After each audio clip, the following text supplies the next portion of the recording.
Hello, and welcome to the Vlogging Pod. Tonight, we are joined by Bria Rose.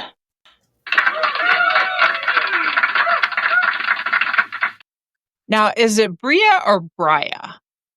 It is Bria. Bria, awesome. Okay. You know, it would be so freaking awesome too, like Briar, because your last name is Rose. No, everyone always says that. They say, "Oh, it's Bria Rose." I'm like, well, no, I'm actually Brianna. That's where Bria comes from. Right. Well, if you ever So wanted an yeah, but alias, 100% would you. if you ever wanted an alias to write under, if you ever wanted an alias to write under, that could be an awesome graphic for your name. You know what I mean? The Briars with the rose. That'd be crazy. Oh, that really would. So, I've done a little bit of writing myself. I've published 12 books and I've done the graphics on my books. So, yeah, my mind goes a little bit wild sometimes. So, now let's talk about you for a second. So, what first drew you to dark romance as the way to retell fairy tales? This is a great question. I have gotten actually this question on a couple other podcasts, and I enjoy being asked this because sometimes I continue to wonder this myself. I want to say that I have always been drawn to writing these types of stories, and I think that is really prevalent because I started writing actually in high school with a ex-friend of mine, and when I would write the story, she would say, "Oh, no, no, no, it's a little too dark for me." Like, "Okay, well, okay." And then I would write more stuff. I want to add more sensual, sexy things. She's like, "Oh, no, no, no, that's a little too much." So she wanted to write a young adult Harry Potter book, and I wanted to, I guess, already write dark romance at the young age of 16, 17 for whatever reason. I graduated at 17. So it's Mhm. it just I think I've always gravitated towards complex characters, real characters, because when you see young adult, it's not that they can't be real and complex, but I Mhm. think there's just a certain vulnerability that comes with having to write the kind of characters that make me a dark romance author. Right. Well, now you've said on your even in your bio that you are a Disney enthusiast. So, Yeah. yeah. So, um, why I mean, other than the fact that you're a Disney enthusiast, why was that your main goal or your main, I should say, inspiration? Like how did Disney become a main inspiration as an author? Mhm. Yes. So I never had a chance. My nursery was the Fab Five as babies on clouds. Mhm. So and all vacations were at Disneyland. And then when I became a certain age, I'm like, no, I want to go to Disneyland. So I hopped on that bandwagon. I was definitely not forced to go there. Um, all my happy memories are at Disney, and my dream was one day to work at Disneyland, and I did that. I got to work at Disney for about 7 years, and Mhm. those are, wonderful experiences, and I believe it helped to hone who I am as a writer when I had no idea that I wanted to even have that as an option.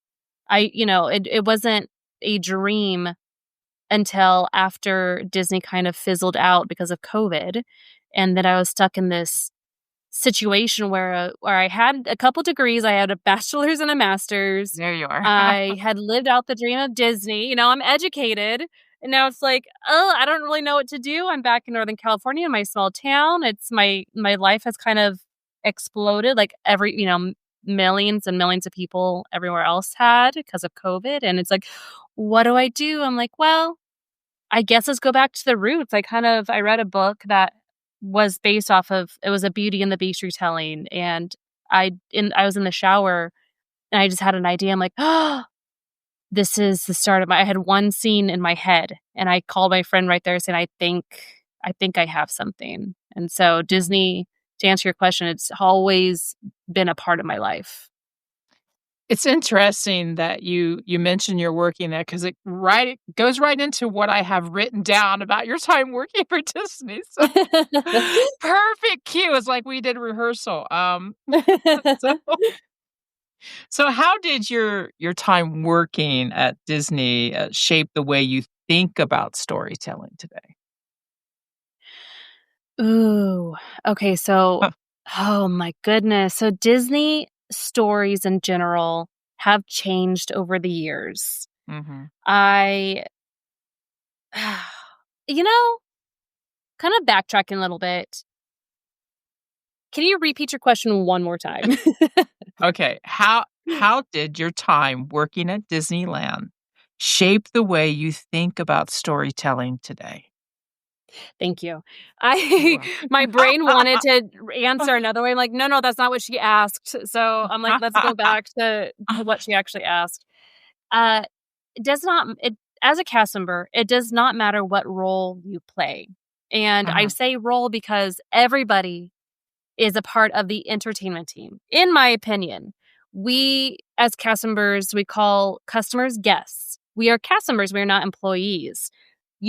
If you can see a guest, that means you're on stage and you have to be your best self, even if it's fake. Disney doesn't care. All it mm, cares about is making sure that we put our best face forward and give guests the best experience because they are paying a pretty penny to go there. So right. it I've is been there. our yeah. Yeah, Our one and only job is to make sure they come in and leave with a smile. And so mhm, I have so much respect for Disney cast members because I know what it takes to go through sometimes a 12, 16-hour day and then have to get up. And they say no 9-hour turnarounds. Sometimes Disney will call you back in. It's just there's a whole thing to it. But as a cast member, you are always telling people stories. "Oh my gosh, where did Mickey Mouse go? I just saw him. He's leaving." Like, "No, no, don't worry. He's just going to go to Minnie's house to have tea with Minnie and Daisy." Or you're always telling a story. So I feel as though my 7 years at Disney really helped to enhance stories on the spot and really getting my creative brain or the creative part of my brain really stimulated for 7 consecutive, years. right. That's interesting. So, what was the moment that sparked the idea for Her Dark Primus and made you say, "I have to write this"? So, kinda going back towards that original book back in high school, I for about, it's probably I probably started around 16, so I would say, 10 years later, around 25, 26. Is when I picked it back up seriously. I had picked it up over the years and wrote some stuff, but didn't really do anything with it. I'm like, no, no, no, I'm doing this. So I sat Mhm. down 3 months. My mom always says, and you ignored me, come and hang out, but all you do is write. I'm like, yeah, but look at me now, mom. So that book is not Her Dark Promise, but that book did open up my eyes to me actually. I always tell people I feel like I got bit by the writing bug while writing, and finishing that book. Then that ex-friend said, "Hey, I'm a little busy." Because it's co-ideas, so I didn't want to do it without her permission. So I'm like, you know what? You take your time. I actually have a really cool idea for this other book, so I'll do that, and then you get back to me about this other book. And she's like, "Okay, awesome." Like, okay, cool. And that shower incident that I told you about, how I just had an idea for the ballroom scene, that really Mhm. was a catalyst and blew up what Her Dark Promise is today. Now or Her Dark Promise, and then I met my editor who has helped me to make it into what it is today. So, Right. editors are everything. Oh, yeah. Well, they can either really bring you up or kill your enthusiasm. Trust Oh, me, that's so I've been true. there. That is so Oh, true. yeah. I got The really whole lucky with mine. yeah, the whole well, that's the thing. If you can get someone that fully understands what you're doing, that's awesome. And don't get me wrong, I had someone who did that. She's been everything in my life. She's had many hats and many jobs, and she already Yeah. knows who I'm talking about. But when she came back and she loved my work, but when we edited, I was like, "She don't know me. What does she think she's doing?" Yeah. Laura's in the room and she goes, "That's me." So, well, Yeah. Laura's been everything. We've been working together for 4 years now, and she's wore many hats, in the process of what we've went through. So, but yeah, I am not the best to edit with. I've gotten programs where I do it more myself. Now, my first book, I did have an editor and I did all that, and I even had issues there. I paid all that money and I was like, "Really? Really?" I'm not very good to work with where it comes to my work. I'll just be out there and honest. I'm not as you if you were an editor and this was your first job, you would hope not to get me. Oh, no. Oh, yeah, I write very differently. You either love me or hate me, and that's fine. I'm okay with that. I write for the sheer joy that it gives me. It's like I just wrote a story that I really love, and it's more for myself. If other people enjoy it, that's great. It's more thing, but mainly I write for myself. I still publish them, don't get me wrong, but I Yeah. write for myself. It's the joy of doing it. So you're working on 3 books, an audiobook, which I'm thinking maybe you just published the audiobook? Yes, I did. I published that October 3rd, October 3rd. Yeah, because I went so to your really new. site. I went to your site and I see that it's up, and I do have, audibles on my phone because 'cause I'm listening to the latest book in a series. I when I get a book, I read all this or listen to all the series again before I go back down to the newest book. So, I've been doing that. Yeah, I know, and I'm finally on the book that recently just came out in a series. But I looked you up while I was listening while I was setting up the podcast tonight. So now you just finished the audiobook. So what part of the creative process excites you the most right now?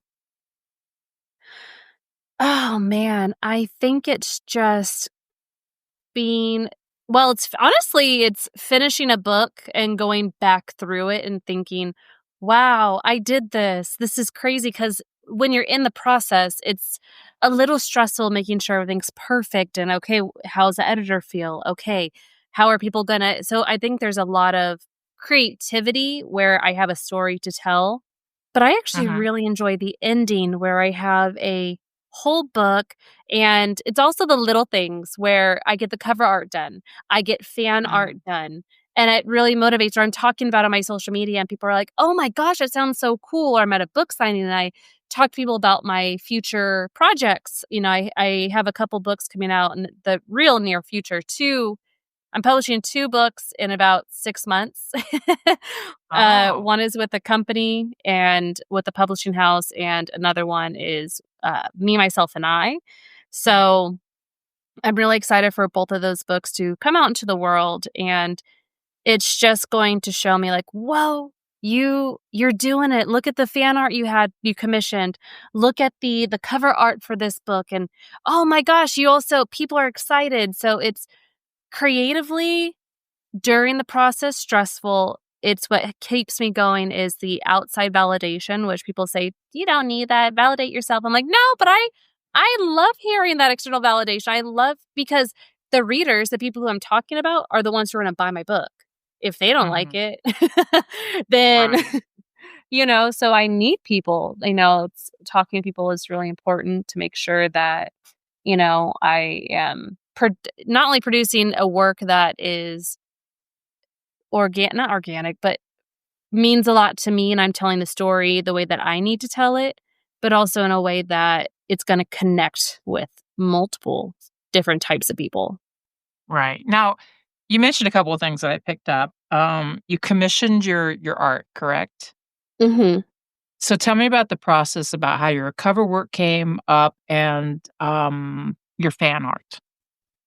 Oh my gosh, I love it so much.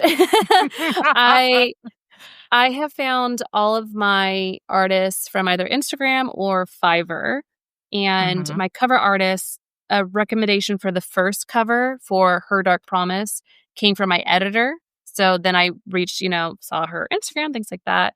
And Mhm. then my second cover artist, I had to go to somebody else because the first cover artist said that they could not see the vision. And so they can't. Ah, Yeah. So I'm like, oh, yeah. okay, this is fun. Okay. And it's crunch time. I thought I was going to be publishing a book into summer, and she told me in June.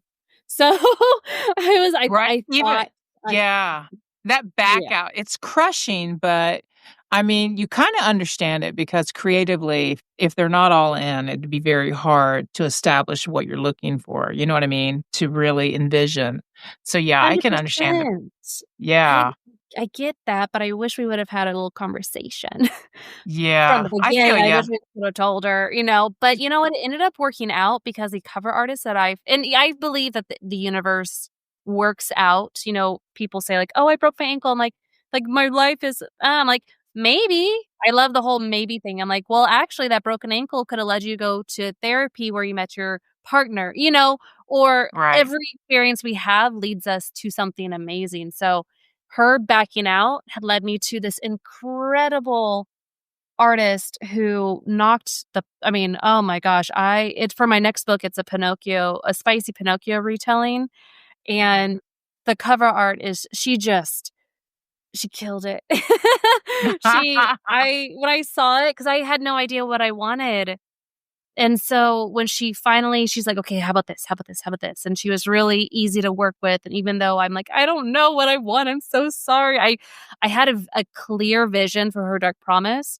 This next book Mhm. is titled Made for Us, and Right. it's oh god, it's such a good title, especially when you know the context why it's called that.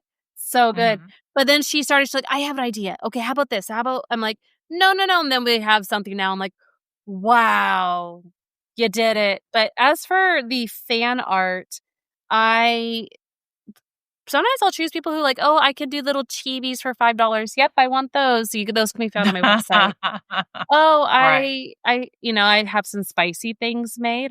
Some NSFW artwork made, and there are some things that I had made through AI, which I Mhm. did not realize, like, mid-journey, you know, this is before AI really got ingrained. People like, "No, not Yeah. not creative stuff." So, I paid him, some good money for those things, so I'm not going to sell them, but I would still Mhm. like to use them. It's just now I am definitely careful in who I choose my It's a artist. s it's a slippery slope when a lot of people, look at AI in a negative. Now, don't get me wrong, I struggle with it myself. I don't write my books, I don't have them write my books, but when we talk about editing, I do use an editing program that has an IA, you know what I mean, imprint into it, Yeah. but it doesn't rewrite me. It highlights, points out what I need to change. You know what I mean? As far as like grammatically and sentence structure, stuff like that. I don't Because I don't think there's anything I did not mean to cut you off, but no, no, go go ahead. ahead. Okay. Oh no, go ahead. I Go ahead. Okay. I agree with you. I think there's some cases like, I'll go to ChatGPT and I'll say, "Hey, can you give me some North Mhm. American mythical creatures that I could use in my book?" Because Yes. when you go to Google, Mhm. you have to research. ChatGPT is like, "Oh, hey, you could Yes. talk about dragons and this and this and this." I'm like, "Oh, Mhm. those are the thing. Okay, cool." Or grammatical stuff. "Oh, I put 2 L's on heel.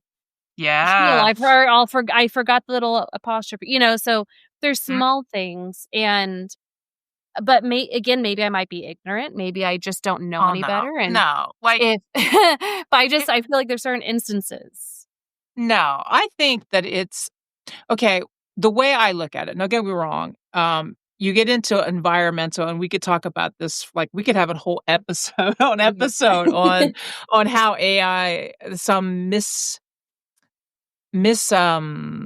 management of it, you know what I mean? As far as, Mhm. like, if you're gonna get into environmental, there are some things that I question. And I've had I've had some questions with Chat GPT about how they do stuff, you know, Yeah. because I have a moral conscience. I'm like, hey, if I use you today, how much water am I using? Am I polluting my environment by using you today? And so I'll read yeah, I know, right? I have all this research and, sometimes, like, I'll bring him a chapter well, not really a chapter, a paragraph at a time. Like, I'm very slow. I've got other things on my desk currently. I have other works that I need to do and other Mhm. projects outside of writing. So, when I do bring something, I will curse him out, and he will I had a conversation with him once, and he was, like, cursed it back at me, and I'm like, "Did you just curse at me?" And he was like, "Oh, I'm bad. I thought that's what we were doing." And I had to laugh myself silly because I was like but it learns from your own self and how you come across, Yep, and I notice when he'll bring things to my question, he'll write it like I would write it. But there's a that I they're think so for me, smart. this is they are, it's a My friend learning base. uses it. Yeah. Go ahead. Hers Did I as lose if you? it's a best Oh, there you friend, are. Mm. Oh, I'll tell you what, I've used mine so for yeah. therapy. I've used mine for Yeah, therapy. Yeah, my mom moved 100%. in. Yeah, my mom moved in. She's in an apartment across from my she shed across from the on the pool. She's on the other side. And, yeah, we've had our issues, when you start moving family in, and I've had major therapy sessions, you know what I mean? I'm like, was I acting irrationally for this? And it's been very therapeutic for me. It really has. Even in the writing process, it's been very and I'll tell you why, because it's not doing the work for me, it helps me come to a conclusion on my own, if that makes sense. Yeah, sometimes they prompts, "Hey, give me a couple prompt ideas for how we could get through this section," and it's more of and I because a lot of people don't have someone who can bounce ideas off of. Oh, yes. So, Or they get tired of it's hearing from me, like, "Oh cool. my god, is she calling me again?" Yes. Yes, I fully understand. Writing is a lone process. People do not understand how singular and lonely it can be when you're writing. And Yeah, you're in your head, literally, you're talking to yourself in yes. your head, having movies I mean, I don't know about you, but I am the type who, if I can't see it like a movie, if I can't actually see the space, see the characters, then I can't Mhm. write it. Right. So I'm I agree. yeah. I agree. When I'm writing, it's like a new book. I don't even know where the ending is coming from, and that's what I find Me exciting. too, yeah. Ah, yes, right? It's like you're reading a new book. You have no idea, and you're so excited. You're like, "Oh, I wonder how this is gonna play out," even though you're the one writing it. Yes, people say, "Oh, no, you should outline." I'm like, "I don't know where the No. character's gonna go on their own. I have no idea what's gonna happen." And even if I've I have an idea, sometimes that yeah. changes.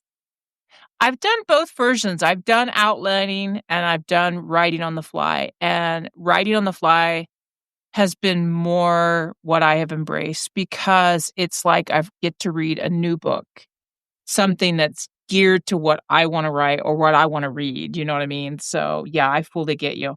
So, as we go into maybe our last question of the night, Mhm. how do you balance honoring the original fairy tale roots while giving them a darker twist? So, this is a great question, and I do want to, of course I do tell people, "Oh, I'm a dark romance fairy tale retelling or fairy tale retellings author." I don't wanna say Disney Mhm. because, you know, I don't Well, want them no, to they're pay not, attention, and and it isn't. let's be honest, Disney, their fairy tales have been in play long before they started writing a lot of them as well. Oh, So, They're the Grimm yeah. brother, Mhm, so it's all exactly. stolen. It's all stolen Mhm. stories. I mean, that's why, for Snow White, that's why other companies can use Snow White, The Huntsman, they can use all those things Well, because that's not a I Disney don't know if original. I would say stolen. I would say interpretations. Everyone has their Well, own yes, interpretation of a tale. So, yeah, I would think I would go with 100%. that, yeah. So, anyway, so how do you feel that you keep, the original somehow intact along your storyline? So I like to use the essence of what made those stories. So, since okay, so Her Dark Promise is a Beauty and the Beast retelling where Belle's the Beast, Beast and Gaston are brothers get trapped in her castle. Now, obviously, that already is different. It's gender Mhm. bent. Belle's the Beast. We have two brothers where there wasn't any brothers to begin with. So Beast and Gaston are in our story, or in my story, where Gaston is passionate, he's loyal, he's the older brother.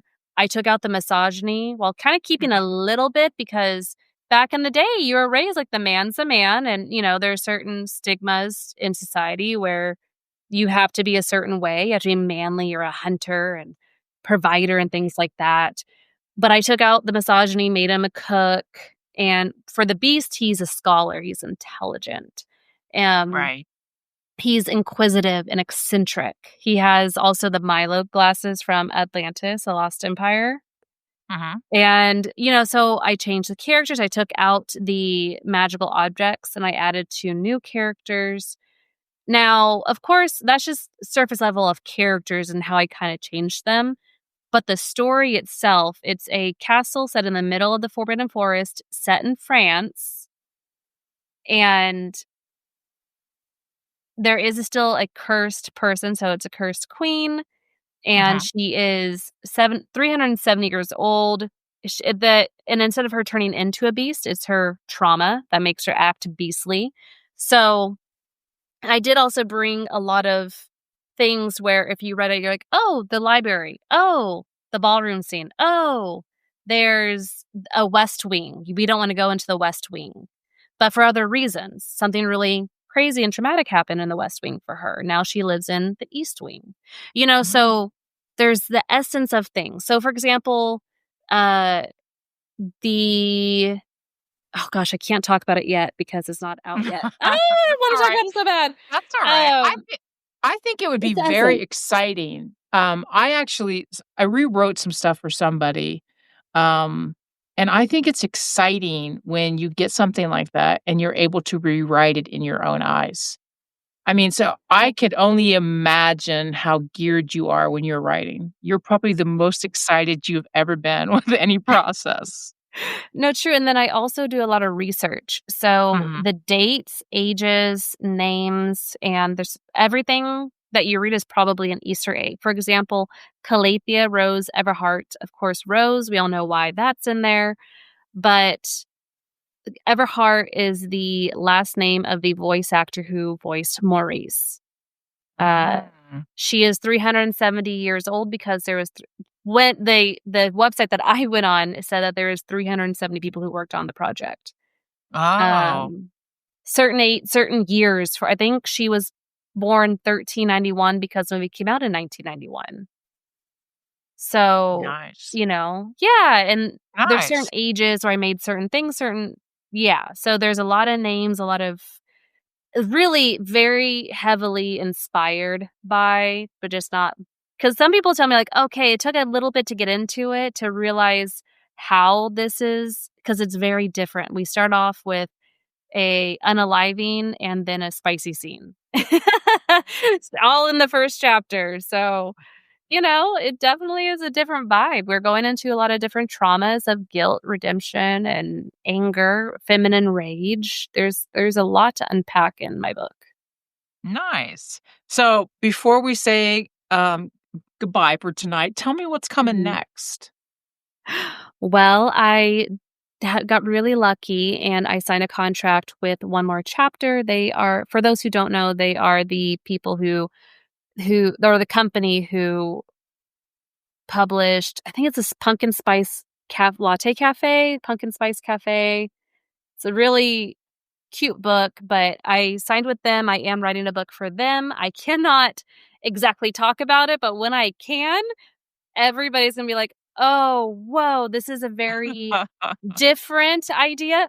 But Mhm. hopefully once they read it, they're gonna be like, oh, I like this." So that's happening, and hopefully that'll be published. I sent my first rough draft, uh, end of last month. So, oh my gosh, almost a month ago. That's so crazy. Wow. And And then I'm also not working, my goodness, I'm writing my own story for myself, self-publishing. It, as I was talking earlier, is a spicy Pinocchio retelling where he is I don't really know what I can say, you can't say on here, so he's a bleep Mhm. doll Oh, yeah, we'll who bleep it.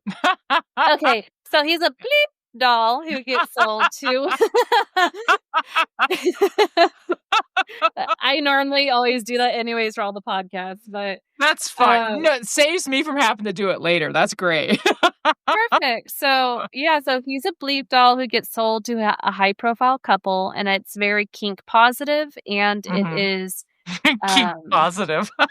yeah, oh my gosh, the kinkiness in the book is gonna be astounding, and there's also a healthy throuple situation, and it goes into feelings because he is a doll, so he's Mhm. not real, and so it kinda goes into feelings of, "Am I good enough to be, enough for this couple? Am I" so feelings of self-worth, and so I think there's always gonna be some sort of mental health around my books, I think I'm starting to realize.